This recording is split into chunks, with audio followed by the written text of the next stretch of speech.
اسی طرح مطلب جو 5 سوالات ہیں وہ دنیا کے بارے میں کیے جائیں گے کہ تم نے کیا کیا زندگی میں، کیا کیا. ہم نے دیکھیں ہمارے سامنے مسئلہ جو ہے وہ آخرت کا ہے.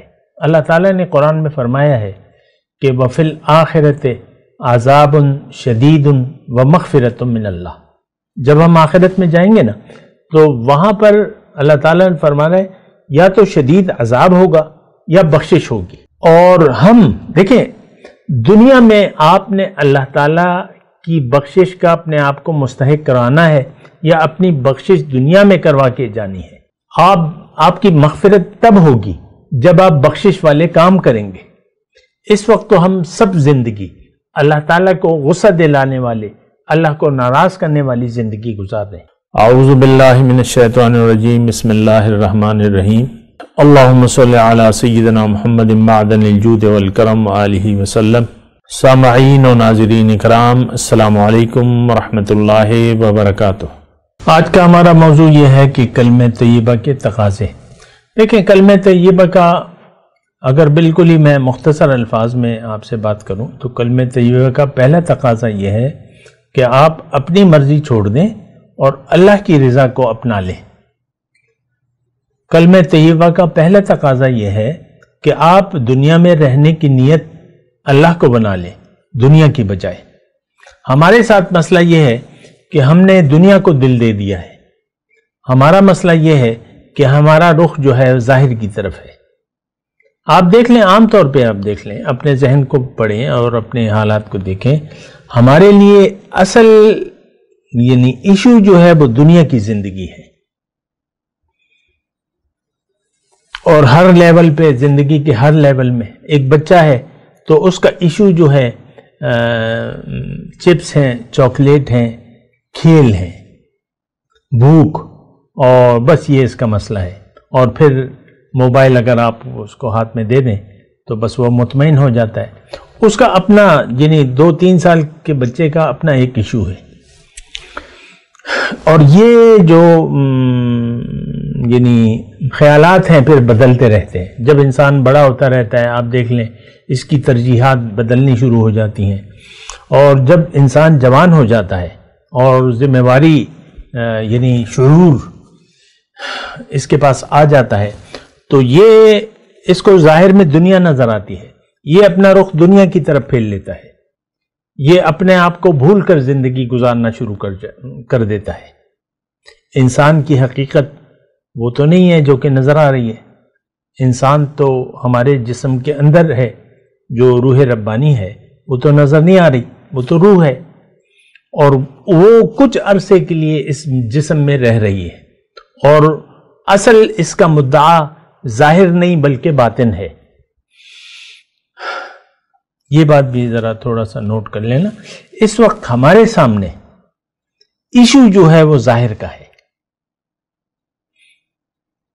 اب سب لوگ یعنی مثال میں اکثر دیا کرتا ہوں کہ ایک ریڑھی والا ہے، پھل بیچنے والا ہے، سبزی بیچنے والا ہے، یا اس ملک کا صدر ہے، وزیر اعظم ہے، آرمی چیف ہے، چیف جسٹس ہے.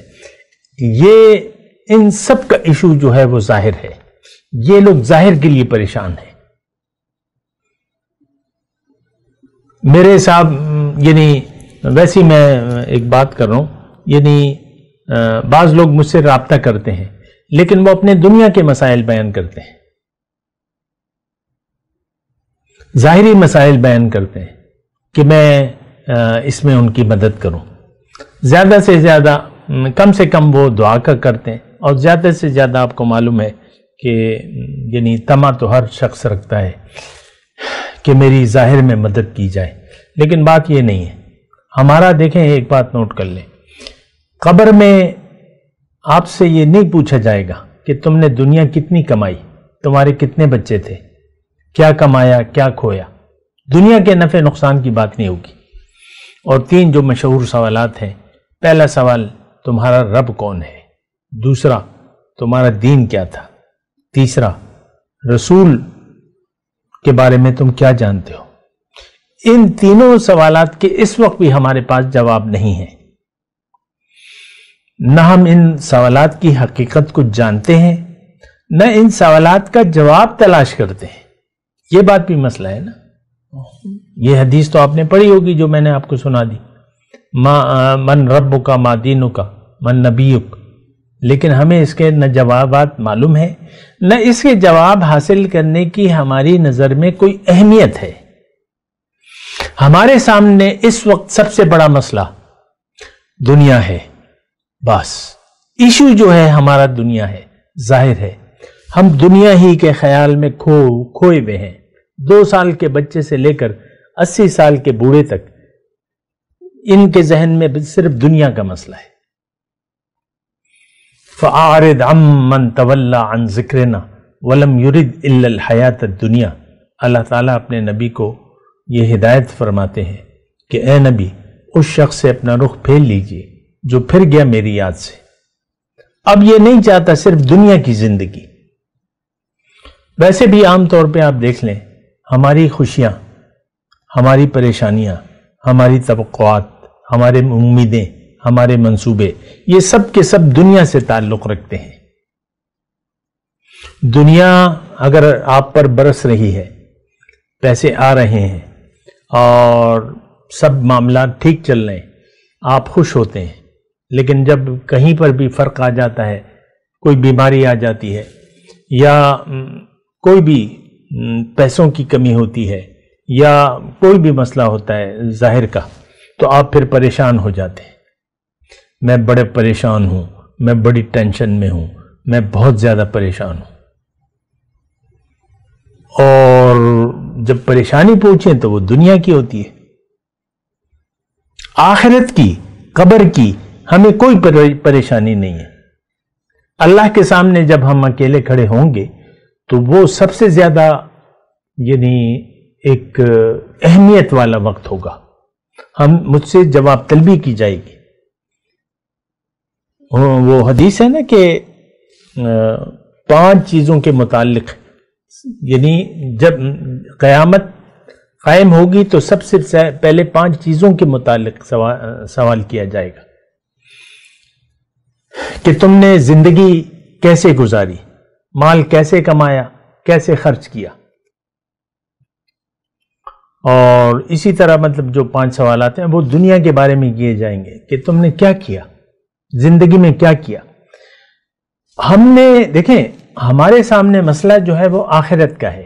اللہ تعالیٰ نے قرآن میں فرمایا ہے کہ وَفِي الْآخِرَةِ عَذَابٌ شَدِيدٌ وَمَغْفِرَةٌ مِّنَ اللَّهِ. جب ہم آخرت میں جائیں گے نا تو وہاں پر اللہ تعالیٰ نے فرمایا ہے یا تو شدید عذاب ہوگا یا بخشش ہوگی. اور ہم دیکھیں دنیا میں آپ نے اللہ تعالیٰ کی بخشش کا اپنے آپ کو مستحق کرانا ہے یا اپنی بخشش دنیا میں کروا کے جانی ہے. آپ کی مغفرت تب ہوگی جب آپ بخشش والے کام کریں گے. اس وقت تو ہم سب زندگی اللہ تعالیٰ کو غصہ دلانے والے, اللہ کو ناراض کرنے والی زندگی گزار رہے ہیں.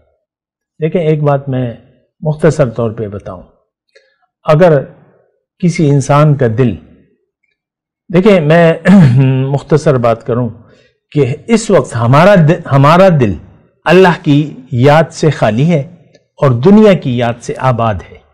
اتنی سی بات پر آپ غور کریں, فکر کریں, دل میں جھانک کے دیکھیں. اور وہ سب آپ کو دیکھیں وہ بڑا آسان ہے. آپ اپنی پریشانیاں دیکھ لیں, یعنی آپ کن چیزوں پر پریشان ہو رہے ہیں یا کن چیزوں پر خوش ہو رہے ہیں. اگر وہ ظاہر کے بارے میں ہے یہ سب کچھ, غم یا خوشی, تو پھر اس کا مطلب یہ ہے کہ آپ کا دل اللہ کی یاد سے خالی اور دنیا کی یاد سے آباد ہے. اور اس کا مطلب واضح نقصان ہے, واضح خسارہ ہے. کیونکہ دنیا کے لیے تو اللہ تعالیٰ نے ہمیں بنایا نہیں ہے, ہمیں تو اللہ تعالیٰ نے آخرت کے فائدے کی کوشش کے لیے بھجوایا ہے. وَأَنْتُمْ خُلِقْتُمْ لِلْآخِرَةِ الدُّنْيَا خُلِقَتْ لَكُمْ وَأَنْتُمْ خُلِقْتُمْ لِلْآخِرَةِ.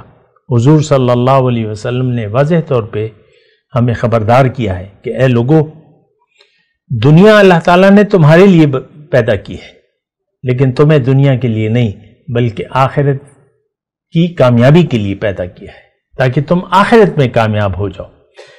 کامیابی اصل میں ہماری نظر میں تو دنیا کی کامیابی ہے، اللہ کی نظر میں کامیابی جو ہے وہ آخرت کی کامیابی ہے۔ فمن زحزح عن النار وادخل الجنۃ فقد فاز وما الحیاۃ الدنیا الا متاع الغرور۔ اللہ تعالیٰ نے فرمایا کہ اس دن جو دوزخ سے بچا لیا گیا اور جنت میں داخل کر دیا گیا، یہ لوگ کامیاب ہوں گے۔ اس وقت آج کا مسلمان ظاہر کے لیے زندگی گزار رہا ہے، آخرت پر اس کا یقین صفر ہے، اس کی منزل اللہ نہیں ہے، اس نے منزل دنیا کو بنا لیا ہے۔ تو اس صورتحال میں یعنی کسی اچھی توقع رکھنا یہ بہت بڑی جہالت ہے، یعنی آخرت میں کامیابی کی کوئی توقع رکھنا بہت بڑی جہالت ہے۔ اس سے یہی ہوگا کہ آپ اپنے آپ کو اس دن نقصان سے نہیں بچا سکتے، کیونکہ آپ نے یہاں پر فیصلہ کر لیا ہے کہ میں نے زندگی دنیا ہی کے لیے گزارنی ہے۔ آپ کی پریشانی دنیا کے لیے ہے، آپ کی سوچ دنیا تک محدود ہے، اس بات پر غور کیجیے۔ وآخر دعوانا ان الحمدللہ رب العالمین۔